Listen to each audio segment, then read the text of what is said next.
in even deeper waters here. Hey, welcome to HGC. You get Tempo Storm right out the gate, but I think they'll find their footing pretty quickly here. Yeah, they'll hit their stride. Let's check out the Battleground pool to see where we're going for Game 2. Talking about Arthalon, he and McIntyre briefly were teammates when they formed Naventic at the start of 2016 before Arthalon eventually went over to Cloud9. So there's some hidden synergy from before there too. HeroesHearth, the first team to opt for second pick that we've seen so far in North America, and they'll choose Tomb of the Spider Queen. Gilly, I'm excited for both sides here. Okay, you were BlizzCon. Tempo Storm liked this map because of another hero that started with a K, which was... Which one was it? Kerrigan. Was it Kerrigan? It was Kerrigan. Oh, yeah. Okay. He went, but Kerrigan or Kael'thas. Well, that's the thing. You go back to phase 2. This is when I believe Kel'Thuzad got busted out. So we could be looking at another hero that starts with K. Yeah. But anyways, on the other side, when I got to cast this team in Open Division on HeroesHearth, they did a lot. Chromie style, which was very prevalent in all of HGC and EU and NA last year on Tomb of the Spider Queen. We saw some interesting combos from HeroesHearth. This could go either way. I am excited to see the drafts for this one. If there's ever drafts you look forward to, it's these two teams on Tomb of the Spider Queen. All right, well, let's get it going. Tempo Storm, first pick, first ban. Genji did not make it through, neither did Hanzo, but HeroesHearth in the last game was first pick. Does Tempo let through one of those two? They do. They let through both, really, because they've banned Lucio. Is ETC high enough? No, they're going to go Genji. So is Tempo Storm willing to commit to the cattle for cattle? I don't see why not. It took 2 seconds longer than it took King Caffeine, but it was still pretty darn fast. Still 100% win rate in North America. Turns out he's a pretty good hero. We get a Hanzo here early. I've been, I spent a lot of time watching Crowan stream, which is fantastic. He puts in a lot of time there. But the minute Hanzo came out, I remember I ran into him accidentally on the PTR, and it was not pretty. It hurt a lot. For him, or are you like, it's not pretty for him? No. He was on Hanzo, and I was on the other team. It was bad, right? Since then, whether it's been in Hero League or wherever he's playing it, it's looked really good. It's really strong. I ran into him in my placements in Hero League even. He annihilated my team, and it just feels bad. This guy is incredibly talented, and we see Hanzo being let through. And I just wonder, are they willing to let that slide, or are they saying, look, maybe we go a different style, maybe we keep Hanzo. Whatever he picks with Hanzo here available, I'm surprised. Leo this high. Yeah. What do we got here? Does it feel like it's hiding something? It does. When you go Leoric in your first rotation, that is not normal. That's what it feels like to me too. He is, of course, a very good wave clear hero, so he helps out with that. We saw Entombs work last game and being able to lock down Cattle, maybe out of a power slide, or just let him power slide back through the team.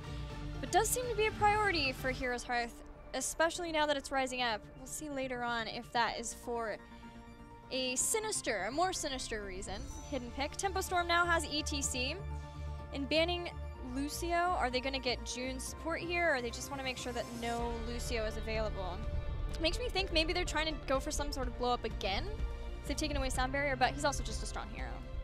I mean, Hanzo gets picked up, Malfurion gets picked up. Malfurion does have Enervate, gives you cooldown reduction plus mana.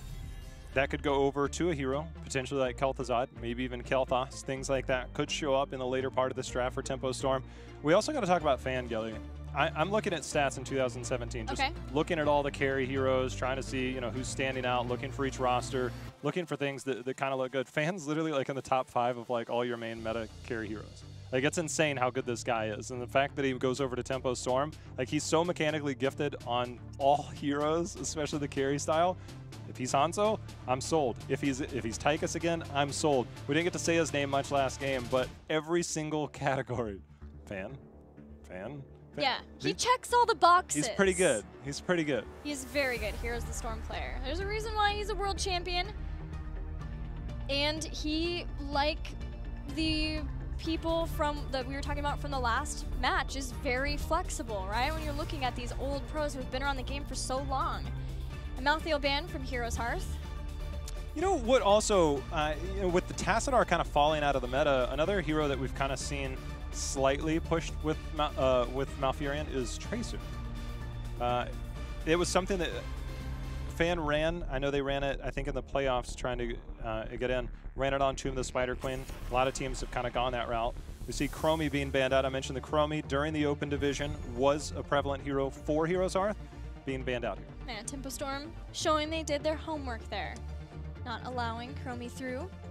Next 2 picks for HeroesHearth. Still waiting on support and the main warrior.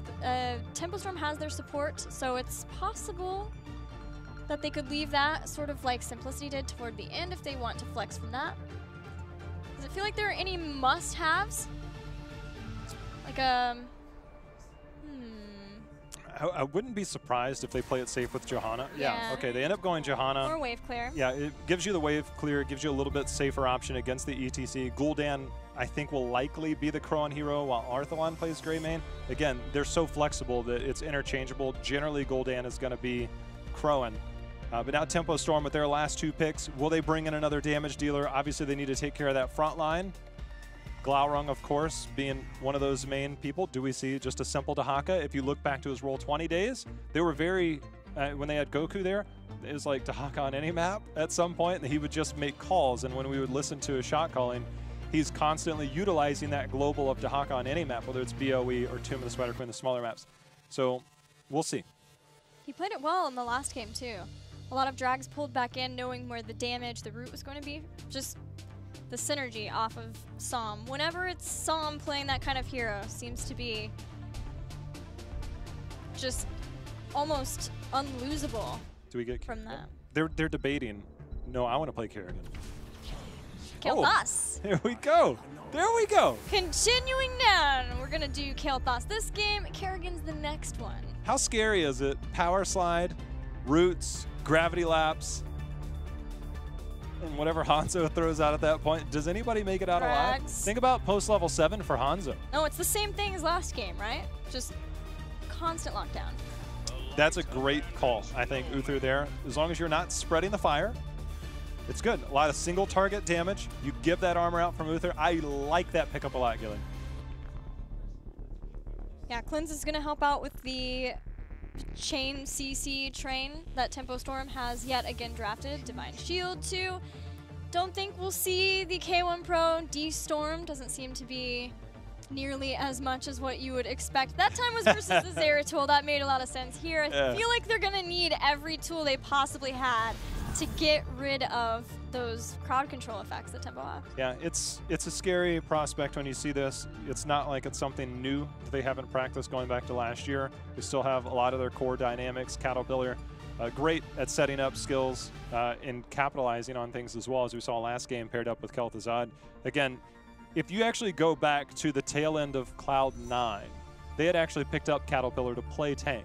And then last year in Tempo Storm, him and Fury, they swapped roles a little bit. He ended up moving back to a different role, but he's back in a position where he's been before at times, but I think he's definitely more than capable. And on ETC, a lot of people are capable, so not too shabby.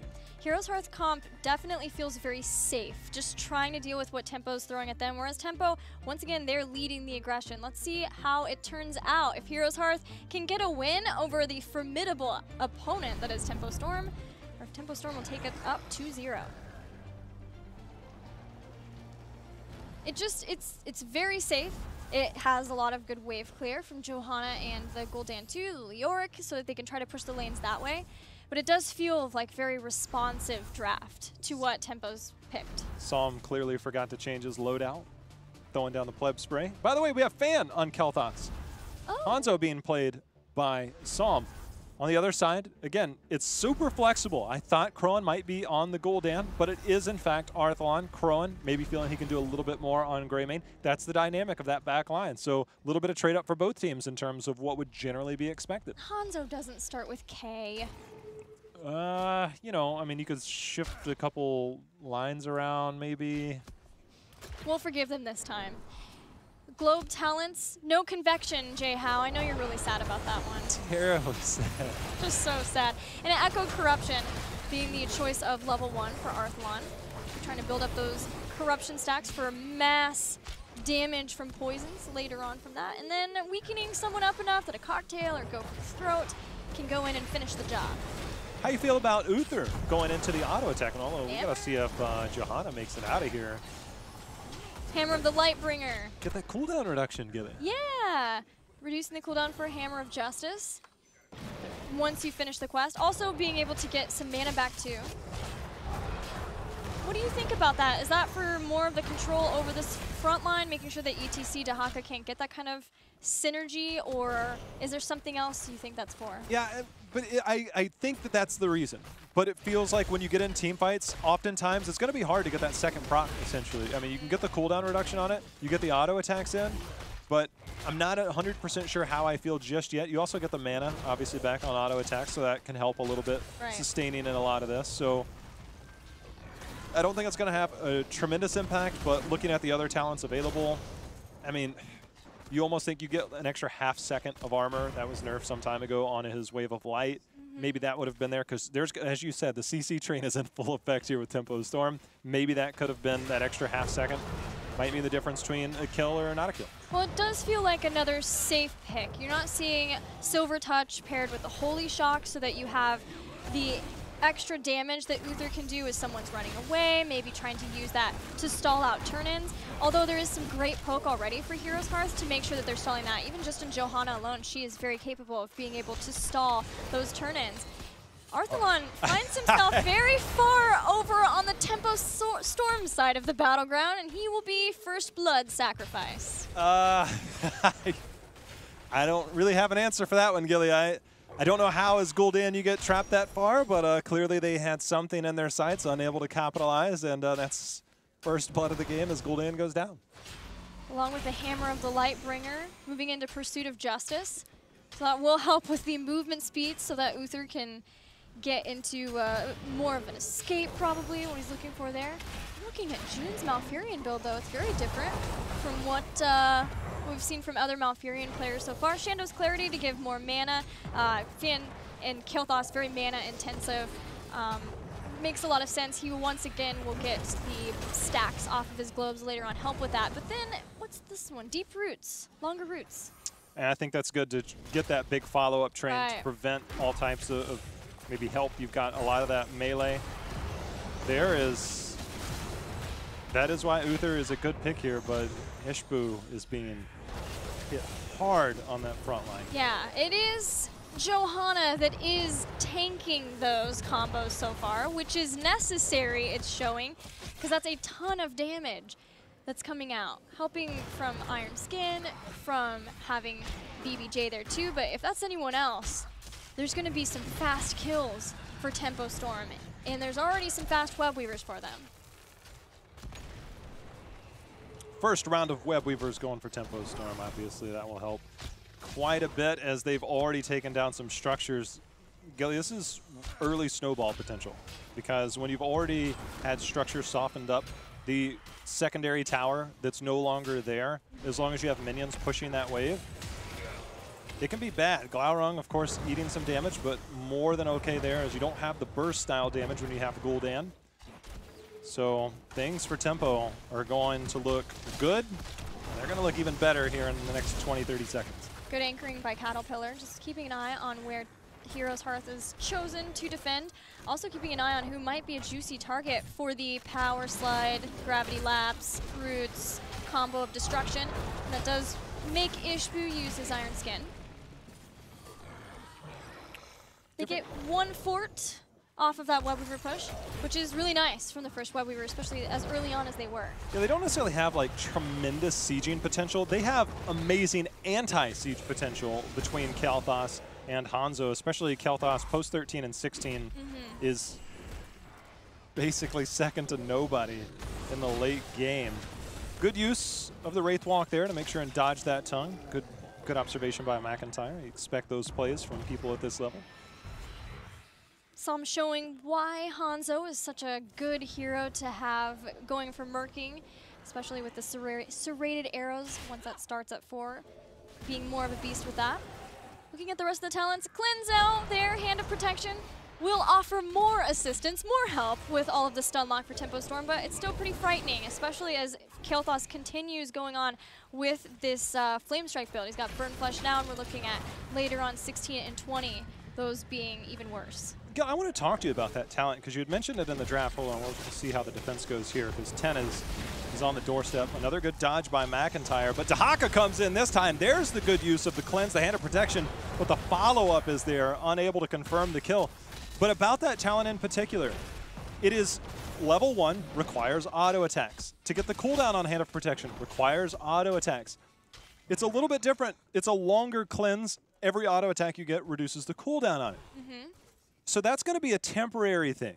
Would maybe Guardian of the Ancient Kings have been considered, or you think that one clutch heal is always going to make the difference with this team, hoping that Johanna and Leoric can save themselves with their unstoppable abilities? Yeah, you're wondering if the 50 armor instead of the 15 that it gives would have been nicer, just because you have the double heal, you have 2 different ways. Even if you die, you have Flash of Light giving that heal. Instead of Hand of Protection, I guess it just depends. If they feel confident that they can have the right person in the crowd control, like the Johanna or the Leoric that we just saw, or if they think that everything's going to be burned so fast that they can just drop that and he himself, Uther, won't be in the line of fire, but just meaning that he has to have those auto attacks to get the reduction. There it is again. He does get Crone out. So for now, it's working out for BBJ. Yeah, I want you to know this isn't Overwatch, but we're about to experience tranquility, because that is what Malfurion has picked up. There's the mosh pit. It's going to land on the 2 members. The Flame Strike is out. The Phoenix is going down. Arthalon walking away. Not enough firepower this early. You can see they're trying to make the plays. They're pushing in. But tranquility, Gilly.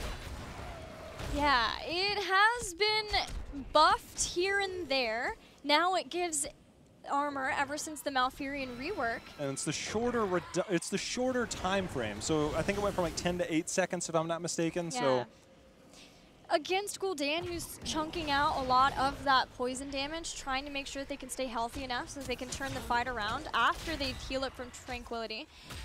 There's not that much dive, right? Heroes Hearth, yes, they have go for the throat, but they're a lot more about just trying to deal, especially in their playstyle so far, just trying to deal with the initial engage from Tempo Storm. I think the thing that scares me the most right now, if you look at the minimap only, the top and bottom lanes are pushed out, so they're going to look to make a play. They instantly blow up Hanzo. Divine Shield's going to go on to Greymane. They're going to look for more. But so far, they're thwarting the attack as the Phoenix is there and the fire is spreading. Tranquility could not save the life of Hanzo. There's still 4 relatively healthy members of Tempo Storm here. They have the Power Slide, the Roots, the Gravity Lapse. BBJ is the target, pushing back Ishbu too. Ishbu and BBJ have been making it work really well up till this point with the cleanse, with the Iron Skin, Power Slide, as BBJ and Crowan are desperate to get those gems. They get some. They nearly lose their lives. They nearly lose it. More importantly than losing their lives right now, Gilly, they are dropping structures all over the place. Bottom lane, the keep wall is down, already onto the keep. That just opens up the opportunity to push in mid for Tempo Storm, which means that future web weavers now, Gilly, are going to be threatening keeps. It's up to Heroes Hearth to push these lanes out. Get a turn in. They have yet to get a turn in. They need to regain control at some point. However, Tempo Storm only has 18 gems. Currently, it's going to be a bit. Heroes Hearth can play for 13, look for some picks in the meantime, and try and get a turn in. Gilly, this is also one of those moments in competitive where I'm actually okay. Oh, wow. I'm actually okay if you get the turn in just to regain map control to get back to that talent tier, because it's a long enough game played.